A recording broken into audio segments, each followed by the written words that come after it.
สบายดีนะพี่น้องปองปายบทสุขุสุคนเอฟซีบทสุขุสุคนเด้อเฮ็ดดีก็ได้เมียเฮ็ดสัวก็ได้สัวเฮาเฮ็ดจังใดจังสิได้เมียคืนมา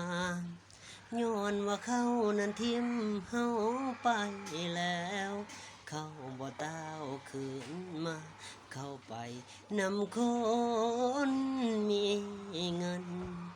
อายก็เลยห้องให้ในหัวใจ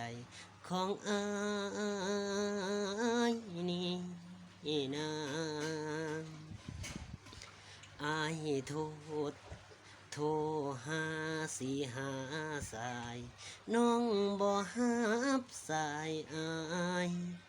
จักสิเหตุจังใดย้อนว่าเฮามันบ่มีอิหยัง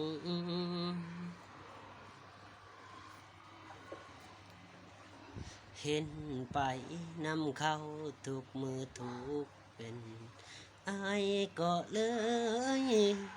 เจ็บใจให้เจ้านั้นไปนำเขาให้เจ้านั้นไปนำเขา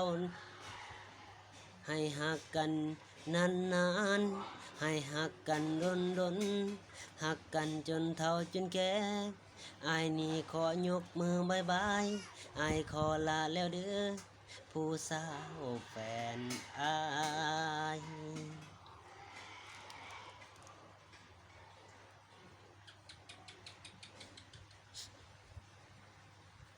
น้องจบอายก็เจ็บเตจักสิเหตุจังใด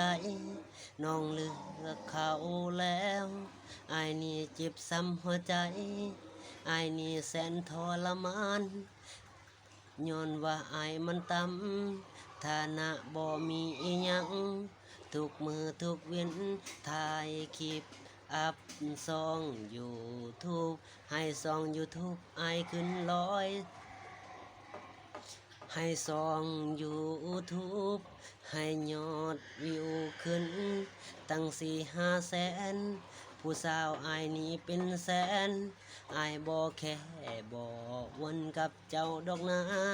ให้น้องนั้นไปนำเขาเห็นอายมันจนแท้นอ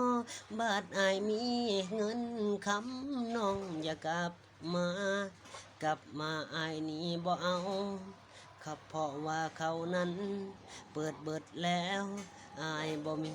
หยังสิเปิดเจ้าแล้วน้อนางคลิปนี้ก็จบแต่เพียงส่ำนี้นะพี่น้อง